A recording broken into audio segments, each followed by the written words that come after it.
Hello everyone! Welcome back again to my channel. By the way, this is Mentor Choba, a political science instructor, and my goal here is to help students on their studies. Okay, so if you are new to my channel, please don't forget to like this video today and subscribe to my YouTube channel in order for you to get updated on all my video uploads every week. Okay, so if you are done, then let's start!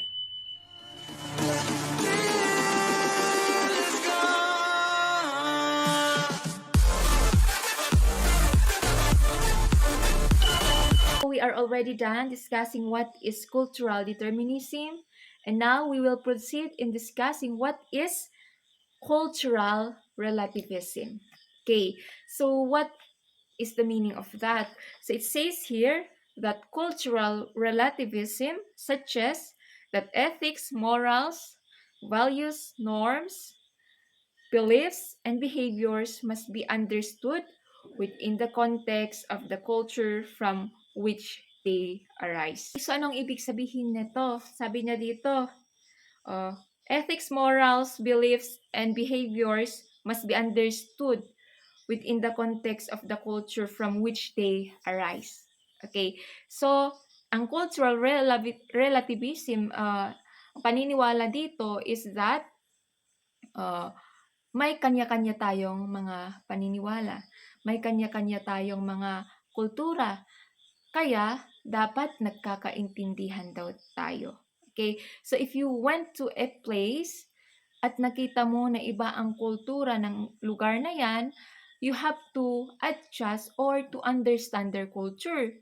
Huwag mong i-insist na ay dapat taga dito ako, taga Manila ako, kaya nung pumunta ka sa Baguio City, ini-insist mo yung kultura ng Maynila. Baliktad. Kapag galing ka naman sa Baguio City, pumunta ka ng Manila City, you are insisting the Cordilleran culture, hindi yan yung paniniwala ng relativism. So, ang dapat daw, pag galing ka sa Baguio City, pumunta ka ng Manila, dapat mag-adjust ka sa kanila or intindihin mo na lang sila kung hindi mo kayang mag-adjust or hindi mo kayang gayahin yung mga ginagawa nila. Okay? So, that's it. Kaya, dapat pag-aralan din natin yung mga kultura ng iba't ibang lugar kahit dito man lang sa Pilipinas para alam natin hindi tayo ma-culture shock. Or kung mayroon man tayong pupuntahan, i-google mo, i-check mo or magtanong-tanong ka, ano ba yung mga kaugalihan nila sa lugar na yan? Mahilig ba silang kumain? Mahilig ba silang maglakad? Or puro na lang nakakotse silang lahat? Okay, so you have to check all those details para hindi ka ma-culture shock. Okay. At madali ka ding mag-adjust at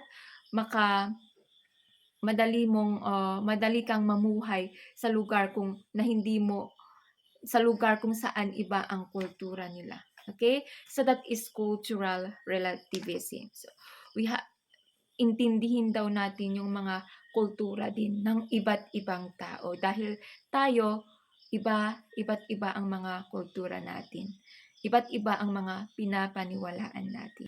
Okay, so that ends again our discussion for today. And if you have any comments and suggestion, please write them down on the comment section. At kung gusto nyo pang matutunan kung ano ang cultural ethnocentrism, abangan nyo yung susunod kong vlog kasi yun yung next na pag-uusapan natin. And if you are new to my channel, please don't forget to hit the like button and share this tutorial to your friends and subscribe to my YouTube channel in order for you to get updated on all my video uploads every day. Okay, so goodbye everyone!